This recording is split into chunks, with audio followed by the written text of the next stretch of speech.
저는 인사혁신처 인재정보기획관 인재정보 담당관실에 근무하는 배선민입니다. 저는 이곳에서 인재 추천 업무를 담당하고 있습니다. 중앙부처나 지방자치단체 또 공공기관에서 공직자 임용을 위해서 저희 쪽으로 후보자 추천을 요청해 오고요. 그러면 저희가 가장 적합한 인물을 찾아서 인물 정보를 제공하는 일을 하고 있습니다.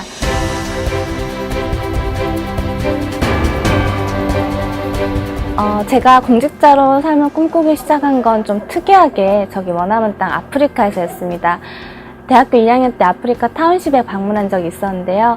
그때 받은 충격이 제 진로를 바꿔놓은 것 같습니다. 그곳은 워낙 가난했고 또 환경이 열악했기 때문에 주민의 25%가량이 에이즈 환자였습니다. 또 평균 수명은 40세가 되지 않았고요. 그때 거기서 국가의 정책이 국민의 행복과 생활에 이렇게 큰 영향을 미치는구나 생각을 했고요. 그러다 보니까 그간 고민해 오던 제 진로를 정하게 됐습니다. 국민을 위해서 의미 있는 일을 해보자 라는 생각을 했습니다.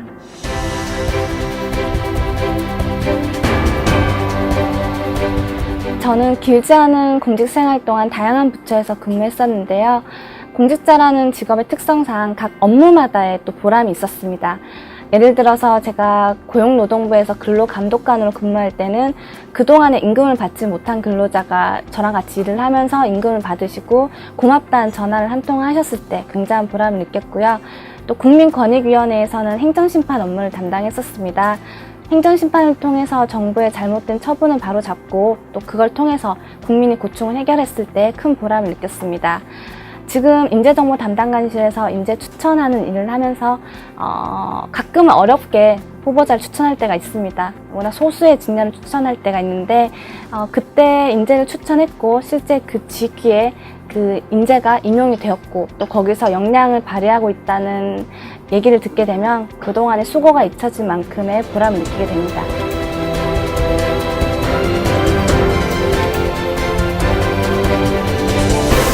여러분들이 많이 아시는 공무원이 되는 방법에는 일반적으로는 이제 공채 시험, 공개 경쟁 채용 시험을 많이 아시고 계실 것 같습니다. 이 공채 시험은 지금 현재 국가직 5799급으로 나눠서 시험을 치고 있고요. 이 방법 외에도 경력 경쟁 채용 시험이라는 방법이 있습니다. 이 경력 경쟁 채용 시험은 그런데 이제 자격이나 경력, 기타 요건들을 요하는 시험이고요. 여러분들께서 실제로 응시를 하실 수 있는 건 이제 공채 시험 위주가 될 것 같습니다. 이번 시간은 그 공채 시험에 대해서 좀 자세하게 설명을 드리는 시간이고요. 공채 시험은 국가직 같은 경우에 올해 5급 380명, 7급은 730명, 그리고 9급은 3,700명을 선발할 예정에 있습니다. 현재 시험이 진행이 되고 있고요. 이 선발 인원은 매년 저 정도 수준에서 비슷하게 유지된다고 보시면 될 것 같습니다. 생각보다는 많은 인원을 저희가 지금 선발을 하고 있고요. 여러분들도 이제 공직에 꿈이 있으시다면 이 공채 시험을 통해서 저 인원 중에 한 명이 될 수도 있습니다. 그 외에 이제 경력 경쟁 채용 시험 중에서 현재 대학생이시거나 아니면 고등학생이신 분들은 지역인재 수습 직원 채용을 통해서 공무원이 될 수도 있습니다. 이 방법에 대해서는 이제 나중에 이제 4시 50분에 또 설명회가 있을 예정이고요. 이번 시간은 이제 공채 시험에 대해서 설명을 드리도록 하겠습니다. 공채 시험 채용 설명회 강사분들을 모시겠습니다. 배선민 주무관님과 성동천 사무관님을 큰 박수로 맞이해 주시기 바랍니다.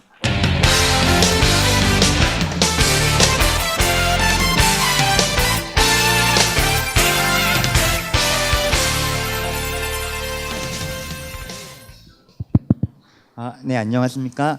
저는 2013년 행정고시 그러니까 5급 공채시험 일반행정 합격자 송동천이라고 합니다. 현재는 그 식품의약품안전처 마약정책과에서 사무관으로 일하고 있고요. 주요 업무는 마약류 관리법, 법률 개정안이라던가 혹은 기타 행정 업무를 담당하고 있습니다. 네, 잘 부탁드리겠습니다. 네, 안녕하세요. 저는 영상에서 먼저 만나봤던 배선민이고요. 지금 인사혁신처에 근무하고 있고 현재는 행정 6급입니다. 저희 공직박람회 오신 분들 모두 환영합니다. 반갑습니다. 저희 편하게 앉아서 진행할게요. 저희 어제처럼 오늘 또 보니까 고등학생 분들도 많이 오신 것 같고 또 현재 준비하고 계신 대학생 분들도 많이 오신 것 같아요. 그래서 제가 좀 어떤 얘기를 할까 어제도 뭐 강의를 진행했지만 좀 생각을 많이 해봤는데요. 요즘에 인터넷 다 잘 돼 있으니까 제도 같은 거는 저보다 더 잘하시는 분 계실 것 같아요. 그러니까 제가 개인적인 얘기들 많이 해드릴게요. 오늘은 제가 어떻게 합격을 했고 또 뭐 어떤 식으로 생활을 했고 합격해서는 어떤 일을 했다. 그렇게 뭐 이 자리에서만 좀 나눌 수 있는 얘기를 많이 해보려고 합니다. 제가 후배님들 만난다는 생각에 선물을 먼저 준비를 했거든요. 그래서 먼저 손 들고 제 질문에 대답해 주시는 분한테 이걸 드릴게요. 혹시 진행하기 전에 저희 공채 준비하고 계신 분 계시나요? 계세요? 7급 준비하고 계신 분도 계세요? 앞에 좀 보이시는데 저 뒤에도 계시고요. 이분들이 좀 더 유리하니까 먼저 빨리 손 드시면 제가 이 선물을 대답을 듣고 드릴게요. 저희 7급 같은 경우에는 지금 면접이랑 그 전에 필기 시험으로 이제 이루어지는데요. 필기 시험이 총 몇 과목인지 아시는 분 계시나요? 저 이 둘째 줄에 계신 분. 네. 네. 앞에 나오셔서 받으시겠어요?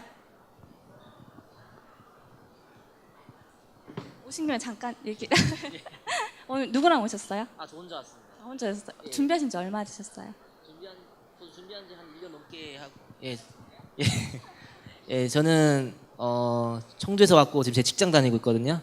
이제 직장 다니면서 제가 그 공무원이나 그쪽으로 이제 좀 생각을 좀 해봐가지고 이제 정보 좀 얻고 그럴 겸 해서 제가 공직박람회에 오게 됐습니다. 그리고 준비는 막 시작하신 단계신 거예요? 준비한 지는 1년 넘었습니다. 예, 저번에 한번 떨어져가지고 계속 이제 될 때까지 도전해야죠. 네. 이게 제가 카드 목걸이거든요. 그래서 공부 열심히 하셔서 꼭 이거 사용하실 수 있게끔 열심히 하시기 바랍니다. 감사합니다. 네. 저희 아까 말씀해주신 분이 대답하셨듯이 필기시험 같은 경우는 총 7과목으로 진행을 하거든요. 그 7과목을 하루에 다 보셔야 돼요. 140분 동안 보셔야 되고 저희 일반직 같은 경우에는 직렬이 다양한데 국어, 영어, 한국사가 공통 과목입니다. 모든 직렬에서 이 3가지 과목은 다 보셔야 되는 거고요. 직렬에 따라서 헌법, 행정법, 행정학, 경제학, 저 같은 일반 행정직은 4가지 과목을 추가적으로 보셔야 되는 거예요. 이렇게 하루에 시험을 다 봐서 이 평균점으로 등수를 다 세웁니다. 1등부터 쭉 줄을 세워요. 근데 여기서는 매 과목 40점 이상은 받으셔야 되는 거고요. 쭉 줄을 세워서 만약에 올해 7급을 100명을 뽑습니다. 이랬을 때는 150명까지는 필기시험에서 합격하실 수 있어요. 그 150명이 이제 한 2달 뒤에 면접을 보시게 되는 거예요. 면접 같은 경우에는 크게 2가지 파트로 구성이 됩니다. 개인 발표에서는 개인의 기획력이라든지 업무 능력을 보는 파트예요. 제가 면접을 봤을 때는 저 개인 발표에서 우리나라 저출산 시대에 대한 대책을 PT로 발표해봐라. 저는 이런 질문을 받았었거든요. 그래서 개인 발표를 하시게 되고요. 개별 면접 같은 경우에는 흔히 생각하시는 면접입니다. 개인의 인성을 보는 거예요. 이때 공직 가치도 보게 되는 거고요. 특히 올해부터는 공직 가치가 저희 면접 시험에서 강화가 많이 될 겁니다. 그래서 올해부터 준비하시는 분들은 또 올해나 내년, 내후년을 목표로 하시는 분들은 공직 가치, 내가 왜 공무원이 돼야 되는지 거기에 대해서 좀 더 분명하게 목적을 가지셔야 될 것 같아요. 제도에 대한 설명은 제가 이 정도로 드리고요. 저는 2009년에 합격했거든요. 벌써 6년 전에 합격을 했어요. 자, 그래서 꽤 오래전에 합격을 했는데 제가 그때 2009년, 10년에 합격했을 때 제일 많이 들었던 질문이 뭘까요? 어떻게 합격했냐는 거겠죠. 합격의 비법이 뭐냐, 비결이 뭐냐. 그래서 딱 부러지게 수학 공식처럼 나온 답은 솔직히 없어요. 그냥 열심히 하셔야 되는 거예요. 무조건 열심히 하셔야 되는 건데 팁을 제가 항상 2가지 정도는 드렸습니다. 제 경험을 바탕으로 말씀을 드렸는데 그 첫 번째가 분단위 시간 관리였어요. 이 분단위 시간 관리가 어떤 거냐면 뭐 거창한 건 아니고요. 요즘에 그 욕망 아줌마라고 박지훈 아나운서가 TV 라디오스타라는 프로그램에서 얘기를 해줬던 거거든요. 그분은 초 단위로 시간 관리를 했대요. 근데 저는 그만큼 뭐 독하지는 못했던 이제 분 단위로 시간 관리를 했는데 제 라이프 사이클을 제가 좀 생각을 6년 전을 더듬어서 좀 적어왔거든요. 기억이 잘 안 나서 제가 적은 걸 보면서 좀 말씀을 드릴게요. 일단은 저는 영등포에 살았습니다. 그리고 노량진에서 공부를 했기 때문에 5시 50분에 기상을 했어요. 5시 50분에 늘 일어나서 6시 50분에 집에서 나왔습니다. 7시 10분에 노량진에 도착을 했고요. 7시 20분까지 아침을 먹었어요. 그리고 7시 25분까지 양치 끝내고 30분까지 자리에 앉았습니다. 7시 30분부터 무조건 공부를 하는 거예요. 늦게 일어나면 빵 먹으면서 그냥 공부했습니다. 뭐 김밥 같은 거 안 먹었고요. 그렇게 해서 12시까지 아침 공부를 했어요. 12시에 일어나서 바로 옆에 있는 인근 식당에 월 식사권을 끊었거든요. 그래서 5분 거리니까 걸어서 12시 5분까지 식당에 가서 15분까지 밥을 먹었고요. 20분까지 자리에 돌아와서 30분까지 양치하고 커피 타서 자리에 다시 앉아요. 그리고 오후 공부를 시작을 합니다. 라이프 사이클을 이렇게 분단으로 제가 다 쪼개놨어요. 뭐 이렇게 공부를 해라 이게 답이다 이건 아니고 제가 이걸 말씀드리는 이유가 흔히 공부할 때 슬럼프 걱정 많이 하시거든요. 근데 이렇게 사시면 슬럼프가 올 겨를이 없어요. 잡생각이 안 들거든요. 아, 이 시간에 나 자야 돼. 이 시간에 공부해야 돼. 이 시간에 밥 먹어야 돼. 이 시간에 나가야 돼. 예를 들어 제가 낮잠 자는 시간 또 나는 1시 30분부터 2시까지는 낮잠 자는 시간이야. 항상 그렇게 생활했기 때문에 생활을 단순화시키시란 말이에요. 그러면은 좀 이렇게 스트레스가 줄어들고 생활하는데 좀 도움이 되실 것 같고요. 이 분단위 시간 관리 말고 제가 두 번째로 늘 말씀드리는 게 7급 같은 경우에는 총 아까 7과목이라고 말씀을 드렸죠. 모든 과목을 다 잘하실 필요 없습니다. 9급 5과목이 7급 과목에서 그대로 공통적으로 적용이 되거든요. 근데 저는 9급은 다 떨어졌어요. 7급만 다 합격을 했거든요. 그 이유가 제가 전략 과목으로 삼은 게 7급 과목에 다 2과목 다 있었기 때문이고 제가 전략 과목으로 삼았던 헌법, 경제학, 행정학은 나는 무조건 만점 받겠다 이 생각으로 공부를 했어요. 그래서 학원 선생님이랑도 일부러 친하게 지냈습니다. 약간의 이제 목적의식을 가지고 친하게 지내면서 좀 팁도 많이 얻었고요. 항상 여기 앞에 앉아 계신 학생들처럼 맨 앞줄에 앉아서 질문도 많이 했었고 그렇게 공부했던 것 같아요. 대신에 전략 과목 아닌 취약 과목 2가지가 저는 행정법, 한국사였습니다. 이 2가지는 저는 그냥 좀 약간은 버리고 간다. 마음 편하게 공부하자. 왜냐면 어려운 과목 가지고 그 붙들고 스트레스 받는 시간이 저는 아까웠거든요. 그래서 보통 7급이 평균점이 80에서 85점 사이인데 나는 그럼 한 80점만 받겠다. 75점도 괜찮아. 왜냐면 난 전략 과목에서 100점 받을 거니까. 그럼 평균적으로 봤을 땐 85점 정도 나오거든요. 그래서 좀 더 스트레스를 최대한 줄이고 생활을 단순화해서 이 2가지를 전 늘 마음속에 가지고 지냈었고요. 그렇게 해서 합격을 했습니다. 2년 차 첫 번째 시험 떨어졌고요. 두 번째 시험에서 저는 합격을 했고 그럼 7급 합격하면 보통 어떤 일을 하나요? 그것도 궁금하실 거예요. 근데 7급 같은 경우에는 지방직이 있고 국가직이 있는데 국가직은 중앙부처에서 일을 합니다. 세종청사, 광화문청사, 과청청사 이런 중앙청사에서 보통 일을 하게 되시는데 보통은 막내 직급이에요. 7급으로 들어오시면 막내입니다. 그러면 과에서 뭐 직원들 필요한 문구도 사다 줘야 되고 그런 과 사무 일도 해야 돼요. 그리고 뭐 경우에 따라서는 법 제도 파트너에 배치되기도 하겠죠. 그건 워낙 경우의 수가 다양한 거니까 지금 뭐 어떤 일을 하게 된다 이렇게 일괄적으로 말씀드리기 어려울 것 같고요. 다만 필기 시험을 좀 더 잘 보시면 본인이 원하는 부처에 배치될 확률은 커져요. 그러니까 공부 그렇게 좀 필기 시험 하실 때 열심히 하시면 좋을 것 같고요. 일단 제가 오늘 뭐 좀 준비한 얘기는 여기까지인데 더 자세하게 듣고 싶은 거 있으면 저희 사무관님 얘기 5급에 대한 얘기 끝나고 또 질의응답 시간에 질문 주시면 제가 솔직하게 다 말씀을 드릴게요. 네, 감사합니다. 그러면 5급에 대한 설명을 시작하겠습니다. 원래 뭐 오늘 인사혁신처 쪽에서 저한테 부탁해 주신 게 실제 제도 설명보다는 실제로 시험 공부를 오래 하고 합격한 사람으로서 경험이나 뭐 팁 같은 걸 위주로 말씀을 해달라고 하셨기 때문에 저도 그럼 팁을 위주로 좀 일반적인 수험 생활과 그리고 1차, 2차 그리고 면접 시험별로 간단하게나마 팁을 말씀드리겠습니다. 아마 행시를 주변에 시작을 하시면 주변에 뭐 합격하신 선배들이나 혹은 뭐 인터넷 뭐 다음 카페라든지 그런 데서도 뭐 좋은 정보를 오히려 더 많이 얻으실 수 있을 거예요. 뭐 선배들한테 얘기를 듣거나 뭐 합격 수기를 얻거나 뭐 저도 뭐 혼자 공부를 했기 때문에 뭐 카페에서 활동도 많이 하고 저도 합격하고 거기에 후기를 남긴다거나 그런 경우가 있기 때문에 그쪽에서 더 자세한 내용을 얻으실 수 있겠지만 오늘은 간단하게나마 제가 알고 또 겪었던 걸 말씀드리겠습니다. 우선 행시는 이렇게 1차, 2차, 3차 시험별로 나뉘는데요. 뭐 자세한 시험의 성격이나 내용은 이따 팁을 말씀드릴 때 말씀드리고 일단 행시를 시작하신다고 하면 그 수험생활 전반에 대해서 먼저 말씀드릴게요. 제가 생각하기에는 행시의 합격을 위해서는 크게 세 가지가 필요하다고 생각합니다. 첫 번째는 머리, 그리고 두 번째는 노력, 그리고 세 번째는 멘탈이라고 하죠. 강력한 정신력이 있어야 됩니다. 왜냐하면 이 행시라는 게 일단 기본적으로 뭐 다른 공무원 시험도 다 마찬가지겠지만 자기가 학교 생활을 하거나 사회생활을 하면서 어느 정도 공부에 있어서는 어느 정도 자신이 있다? 약간 그런 분들이 많이 도전을 하세요. 합격을 하고 나서도 보면 뭐 평균적으로 뭐 출신 대학교라던가 그런 걸 다 보면 다 나름대로 공부를 잘 하셨고 그다음에 성실히 열심히 생활을 하신 분들이 많기 때문에 그렇게 행시에 도전할 정도로 마음을 먹으신 분들이라면 평균적인 머리는 다 가지고 있다고 생각합니다. 두 번째로 필요한 게 노력인데요. 인터넷이나 뭐 그런 데 보면 행시생들이 평균적으로 하루에 공부를 해야 하는 시간이 10시간입니다.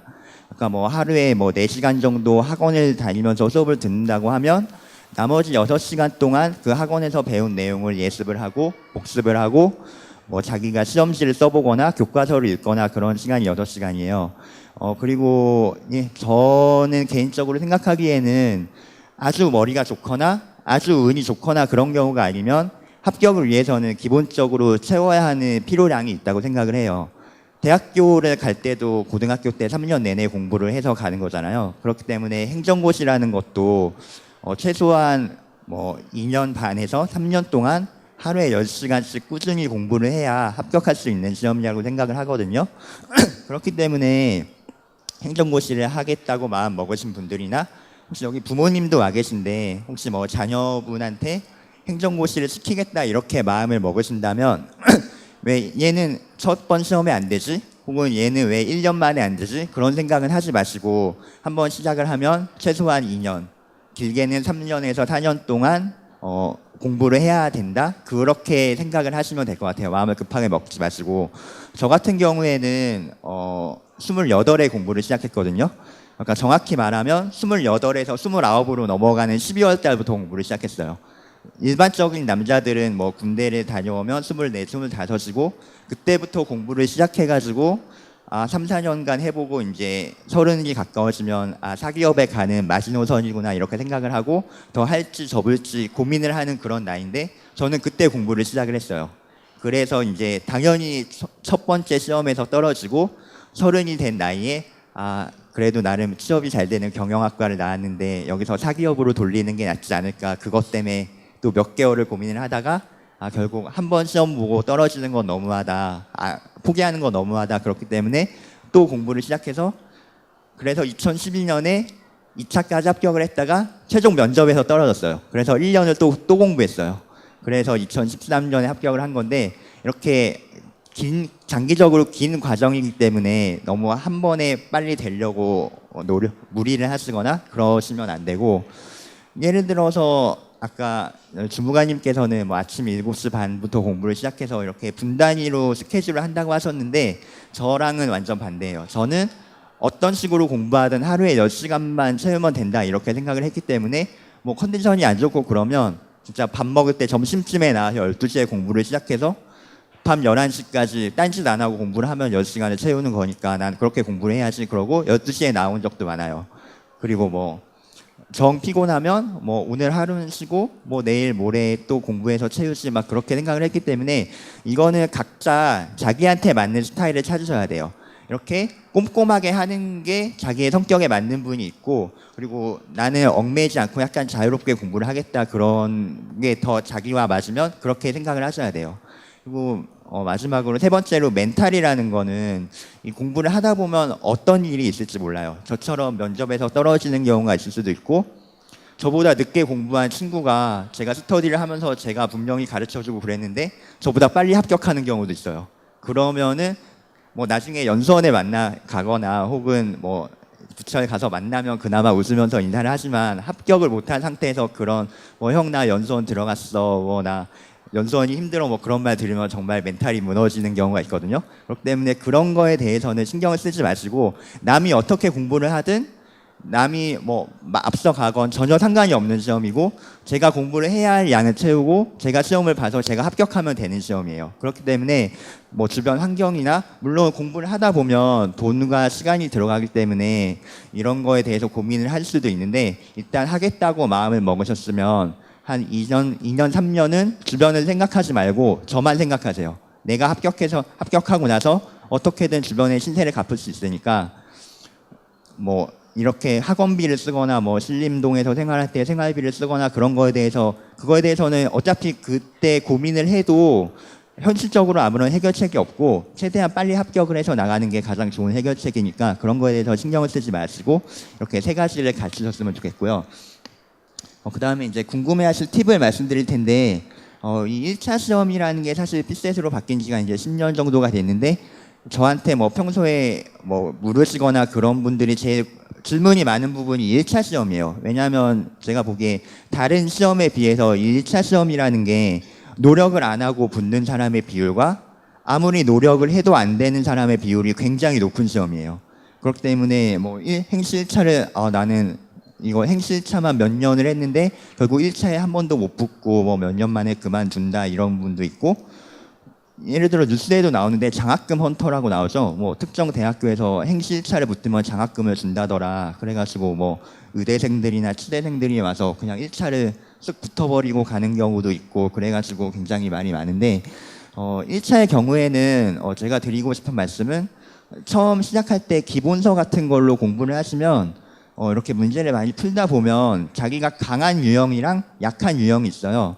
이거를 가장 이제 정확하게 파악을 하셔야 돼요. 극단적으로 말씀을 드리면 자기가 정확히 강한 유형과 약한 유형을 알면 공부를 할 필요가 없는 시험이에요. 1차 시험은. 왜냐하면 강한 유형의 경우에는 공부를 특별히 하지 않아도 항상 점수가 좋게 나와요. 그리고 자기가 약한 유형 혹은 풀기 싫은 유형 같은 경우에는 이거는 공부를 먼저 하시기보다 실전에 시험을 보러 들어가시면 이건 과감히 버리셔야 되는 문제예요. 그러니까 이 시험은 100점 만점에 100점을 받아야 붙는 뭐 7급이나 9급처럼 그런 시험이 아니고 100점 만점에 75점 이상 그리고 뭐 직렬에 따라 80점을 목표로 하시는 시험이에요. 그러니까 뭐 40문제가 한 과목당 나오는데 대체로 뭐 10문제는 매우 쉬운 문제, 20개는 뭐 평균적인 난이도의 문제, 10문제는 어려운 문제라고 하면 10문제는 일단 버리시는 거예요.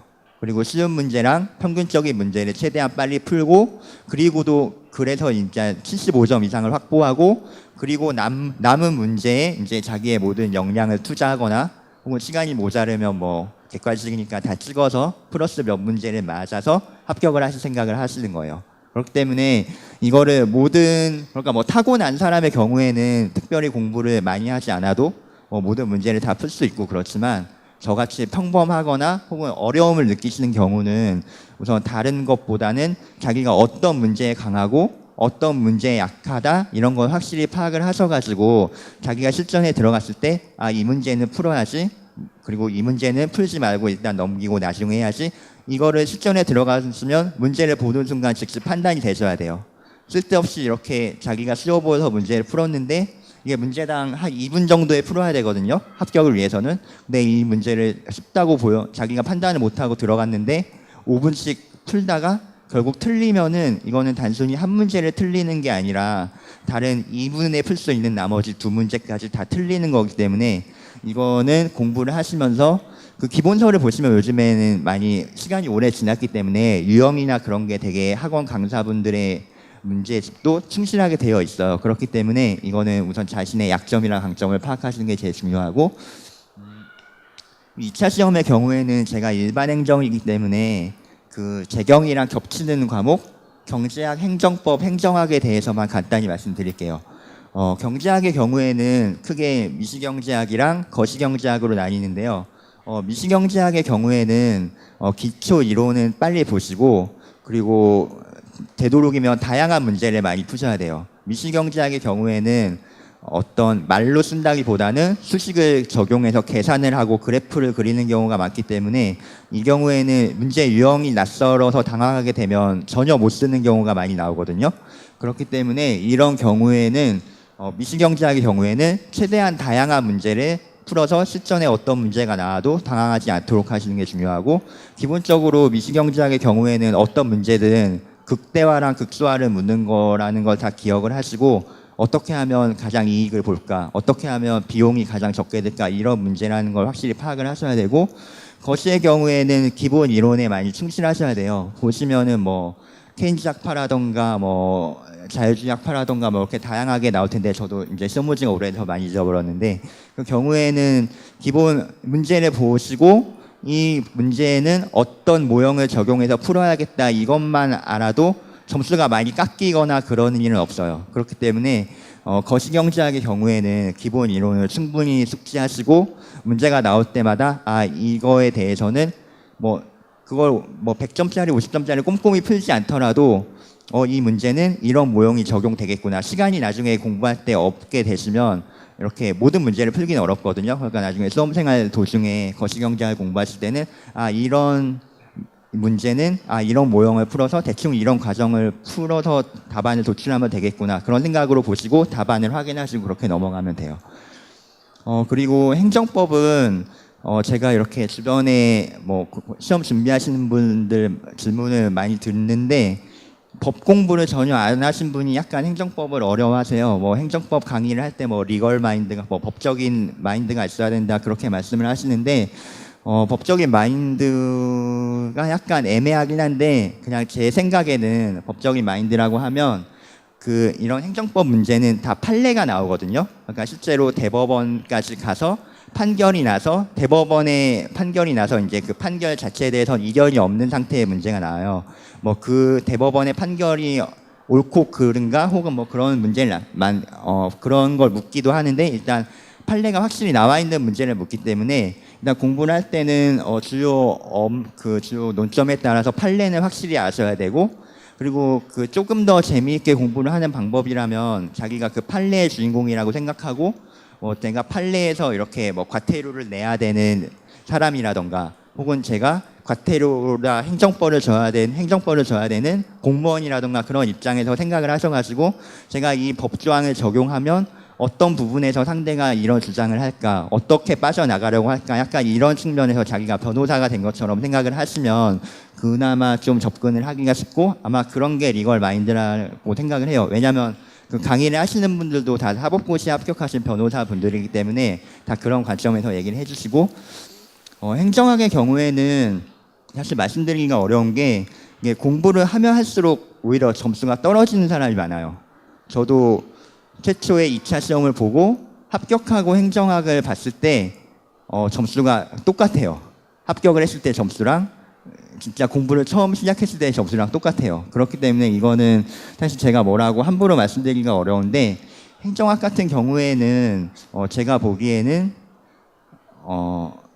학원 강의나 그런 거에 지나치게 의존을 하시기보다는 그 행정학에서 나오는 주제에 대해서 자기가 한번 논리적으로 생각을 해보고, 그리고 뭐 최고 답안이라던가 그런 거에 대해서도 너무 이렇게 생각을 하지 마시고, 자기가 논리를 확실히 쓰고 이렇게 다른 사람이 보기에 내 논리에 대해서 반박을 하기가 어려울 정도다, 약간 이런 생각으로 나는 논리적인 답안을 써야지, 약간 그렇게 생각을 하셔야지, 이렇게 문제가 나왔을 때 답을 미리 정해놓고 거기에 꿰서 맞춘다거나, 여기에는 꼭 이 단어가 들어가야 될 것 같지만 내 생각이랑은 다르지만 여기는 이렇게 써야 될 것 같아서 교수님이 이렇게 쓰는 걸 좋아하시겠지, 그렇게 해서 쓰시면 오히려 점수가 안 나오는 것 같아요. 뭐 예를 들어 뭐 행정학을 뭐 채점할 때 뭐 어떤 특정 단어가 안 들어가면 점수가 많이 깎이고 뭐 그런 말씀을 하시는 분들도 있는데, 저는 그렇게 생각은 하지 않거든요. 뭐 이거는 행정고시가 아니라 제가 2차에 붙었던 입법고시 얘기지만, 저는 그 일반적인 뭐 생각과는 약간 다른 관점으로 답을 써가지고 점수가 잘 나온 적도 있고, 그렇기 때문에 이런 거는 약간 그렇게 생각을 하셔야 되고, 그리고 3차 시험 면접은 사실 합격하고 나시면 저한테 이것도 묻는 분이 많으신데 합격생들끼리 알아서 다 스터디를 조직을 합니다. 그렇기 때문에 뭐 합격하면 뭐 인터넷에 글이 올라오든지 학교 고시반에 글이 올라오든지 그래서 한 7, 8명 정도로 구성이 돼요. 그러면 7, 8명이서 합격을 하고 나서 3차까지 2차부터 3차까지 한 2개월 동안 텀이 있는데 그러면 매일 만나서 이것도 한 하루에 7, 8시간 아침부터 만나서 오후까지 그렇게 연습을 하시기 때문에 뭐 크게 따로 학원을 다녀야 되나요? 뭐 헤드헌터라도 불러서 특강을 들어야 되나요? 그런 거 묻는 분들이 계신데 그럴 필요는 전혀 없고 그냥 스터디원끼리 열심히 하시면 돼요. 이게 나중에 스터디원끼리 하다가 스터디들이 되게 많기 때문에 나중에 또 여러 스터디가 같이 조인트를 해가지고 공부를 또 하게 되거든요. 그렇기 때문에 이제 그건 그렇고 이제 실제 들어가서 이제 다른 합격자들이랑 토론을 하게 되는데 이 토론 때 주의하실 거는 자기가 잘나거나 그런 걸 보여주는 게 아니라 자기가 얼마나 다른 사람의 의견을 통합하고 아우를 수 있는 사람인가를 보여주셔야 돼요. 그렇기 때문에 들어가서 내가 이건 아는 거 많으니까 내가 혼자 얘기 오래 해야지. 혹은 다른 사람이 얘기하면 이건 틀렸는데요. 그러면서 뭐 그런 거 아니지 않나요? 뭐 이렇게 따지시거나 그러면 안 되고 이렇게 여러 의견이 나오면 여러 의견의 장점을 조합해서 이런 의견으로 결론을 냈으면 좋겠다. 이게 나중에 실제로 일할 때도 부처에 들어가서 자기 의견을 하는 게 아니라 여러 사람들의 이해관계자들의 의견을 듣고 실제로 일을 그렇게 해야 되기 때문에 이거는 자기가 나중에 일했을 때를 대비해서 미리 연습을 한다고 생각하시면 될 것 같아요. 3차까지 다 말씀드렸고 저도 여기까지 하고 혹시 뭐 질의응답 있으면 받도록 하겠습니다.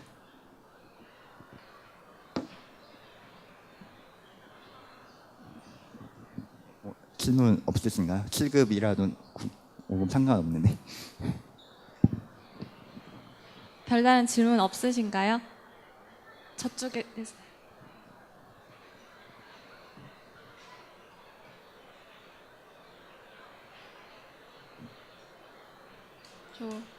몇 회독 하시고 합격하셨어요? 7급 네네네. 회독수 늘리는 거 중요하죠. 뭐 공부 방법 스타일마다 다르지만 저 같은 경우에는 한 번 공부할 때 3회독 한다 생각했거든요. 이게 무슨 말이냐면 수업을 저는 2달 단위로 보통 돌렸는데 2과목씩 2달 단위로 돌렸어요. 근데 한 번 진도 나갈 때 다녀와서 다음날 수업이 있기 전에 1회독 했고요. 일주일 단위로 또 1회독 했어요. 그럼 2회독이죠. 그리고 한 달 단위로 또 공부한 걸 또 복습했거든요. 이렇게 3회독을 했고 횟수로 세보진 않았는데 이렇게 하면 적어도 6회독씩 이상은 했죠. 2번씩은 다 돌렸으니까. 네, 그렇게 했습니다. 어떤 교재로 공부를 했는지 질문해도 될까요? 이게 TV 영상으로 나가고 있다고 제가 알고 있어서 이따가 여기 오시면 제가 선생님들 다 말씀드릴게요. 교재까지 다. 네. 제가 조금 늦게 왔는데 몇 년 공부하셨어요? 저는 첫 해 시험 떨어지고 둘째 해 이듬해 2년 차에 합격을 했고요. 어디 법률 신문 같은 데서 설문조사한 거 봐도 2년 차에서 3년 차에서 제일 많이 합격을 한대요. 7급은. 제 주변에 동기들 봐도 그때 제일 많이 합격을 했고요. 네.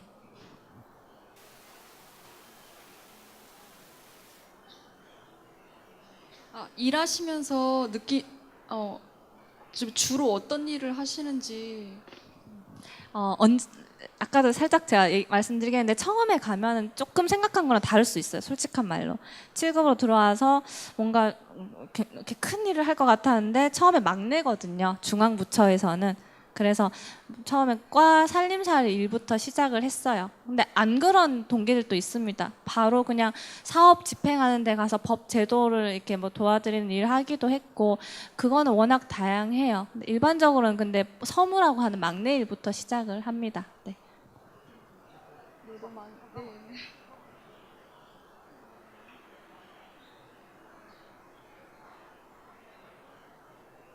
일하시면서 느끼는 고충이 뭔지. 고충이요? 글쎄요. 저 같은 경우에는 민원부처도 있었거든요. 노동부 첫 배치가 근로감독관이라 고용노동부에 이제 민원부처로 배치가 됐는데 처음에 들어오실 때 공무원이 되고자 하신 분들 다들 봉사하는 마음은 있으실 거예요. 저도 그랬고요. 어쨌든 국민에 대한 봉사자니까 헌법에도 나와 있듯이. 근데 정말 아주 원색적인 욕을 듣는 경우가 있어요. 그때 그런 게 많이 힘들죠. 일적으로 안 풀리는 거 이런 건 솔직히 제 역량의 문제잖아요. 그건 제가 극복하기 나름인데 전 그런 뭐 이렇게 외부적인 그런 게 아무래도 좀 스트레스가 가끔 있었습니다. 네. 네, 여기 남학생.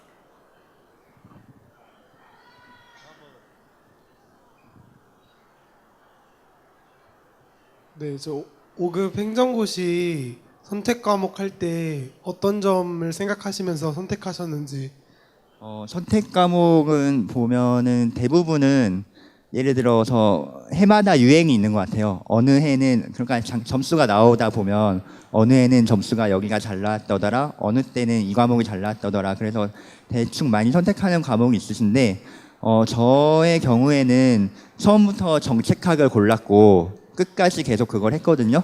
제가 그렇게 한 이유는 아무래도 뭐 조사 방법론이나 뭐 통계나 뭐 여러 가지가 있는데 아무래도 정책학이 실제로 나중에 일을 했을 때도 가장 필요할 것 같고, 그리고 사실 공부를 해보시다 보면 아시겠지만 행정학이랑 상당히 겹치는 부분이 많아요. 그렇기 때문에 저 같은 경우에는 약간 뭐 매년 어떤 과목이 점수가 잘 나온다 그런 거는 사실 매년 바뀔 수 있다고 생각을 했기 때문에 제가 다른 과목이랑 좀 공부해서 시너지 효과를 같이 낼 수 있고 공부하기가 약간 편하다 약간 그런 관점에서 저는 정책학을 선택을 했는데 나중에 합격했을 때도 정책학 점수가 상당히 큰 역할을 했고 그렇기 때문에 저는 굉장히 그쪽으로 잘 선택을 했다고 생각하고 있습니다. 그러니까 공부를 일단 모든 과목을 다 훑어보시고 자기가 공부를 하면 재밌을 것 같다거나 편할 것 같다거나 그런 걸 우선 보시고요.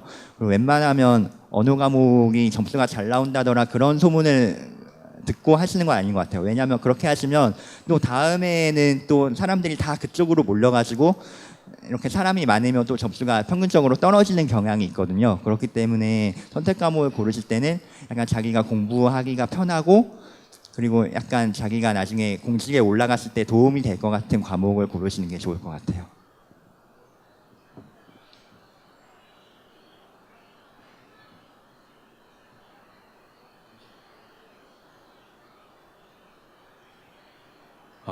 네, 행정고시에 대해서 여쭤볼 게 있는데 2차 시험 직전에 각 과목별로 어떻게 정리하셨는지가 궁금합니다. 사실 2차 시험, 왜냐면 이거는 2차 시험 평소에 계속 공부를 하기 때문에 2차 시험을 정리하는 방법은 다 다른 것 같아요. 예를 들어서 공부하는 과정 중에 미리 단권화를 시키거나 서브 노트를 만들어가지고 그것만 계속 돌리시는 분도 있고 아니면은 뭐 자기는 문제를 최대한 다양하게 접해보겠다 그래서 이렇게 다양하게 접하시는 최대한 많은 모의고사 문제나 그런 문제를 푸시는 분도 있는데 저 같은 경우에는 특별히 공부하면서 뭐 단권화나 서브가 필요하다고 생각하지는 않았거든요. 때문에 저는 어떤 식으로 정리를 했냐면 저는 공부할 때 돌이켜보면은 단권화를 하는 대신에 이렇게 뭐 모의고사 문제나 그런 걸 최대한 많이 이렇게 구해가지고 각 주제별로 약간 대표적인 문제들이 있잖아요. 그거를 이제 최대한 많이 써보고 시험 전에는 제가 쓴 답안을 다시 이렇게 보면서 그거를 약간 퇴고라고 해야 되나? 예를 들어서 제가 이 실전에 이 문제가 나오면 나는 처음에 공부할 때는 이렇게 썼지만 나중에 실전에 나오면 이러한 식으로 쓰겠다 그런 식으로 시험 전에는 그런 식으로 정리를 했던 것 같아요. 왜냐하면 이게 2차 시험에 제가 공부한 주제가 다 나오긴 하지만 또 반대로 얘기하면 제가 공부한 주제 중에 어떤 게 나올지는 정확히 모르거든요. 그렇기 때문에 저 같은 경우에는 제가 지금까지 썼던 답안을 전부 다 다시 보고 다시 고쳐 써보고 그런 식으로 정리를 했던 것 같아요.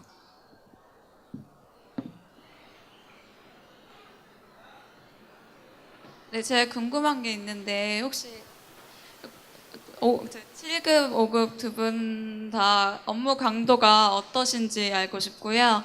그리고 정말 정시 출근, 정시 퇴근이 잘 지켜지는지도 네, 궁금합니다. 5급의 경우에는 이게 사실은 부처별로 업무 강도가 천차만별이기도 하고 또 같은 부처에서 이제 과별로도 또 업무 강도가 천차만별인데 정시 퇴근, 정시 출근이라는 단어는 그냥 없다고 생각하시는 게 정신 건강에 좋습니다. 그렇기 때문에 예를 들어 얼마 전에 저희 부처가 국정감사가 있었거든요. 그래가지고 월요일에 국정감사를 했는데 주말에 나와서 전부 다 새벽 3시 반에 퇴근했어요. 왜냐하면 국회에서 질의 나오는 거 답변해야 되고 대기를 해야 되기 때문에. 그리고 평소에도 5급의 경우에는 이렇게 일반적으로 6시 퇴근이 정시 퇴근인데 저희는 뭐 8시에만 퇴근해도 되게 감사하게 생각하는 경우가 대부분이고요. 특정 부처의 경우에는 주 5일 근무가 아니라 주 6일이나 7일 근무라고 생각하시면 됩니다. 네, 그러니까 정시 퇴근, 정시 퇴근이라는 단어는 그냥 생각을 하지 않으시는 게 좋을 것 같아요. 네, 마찬가지예요. 정시 출근, 정시 퇴근하시려면 다른 일을 찾는 게 맞는 것 같고요. 경우에 따라서 저는 초과 근무 정말 제일 바쁜 부처에 있을 때는 100시간 이상 한 적도 있었거든요. 이게 뭐 매일 야근하고 주말, 토요일, 일요일 다 나가는 경우예요. 그런 경우는. 그래서 공무원으로서 사명감을 가지고 와야 되는 거지 정시 출근, 정시 퇴근을 위한 거면 조금 힘드실 수 있어요. 근데 요즘의 분위기는 사실 좀 초과 근무를 많이 하지 말자는 분위기긴 하거든요. 많이 바뀌고 있기는 해요. 예를 들어서 수요일, 금요일에는 가족 사랑의 날이라고 해서 무조건 퇴근하라 해서 퇴근하지 않았는지 점검도 하는 경우도 있고 하니까 분위기는 많이 바뀌고 있긴 하지만 아직은 그래도 좀 공무원으로서 좀 이 업무 강도는 생각보다 좀 있습니다. 저희 마지막으로 끝낸대요.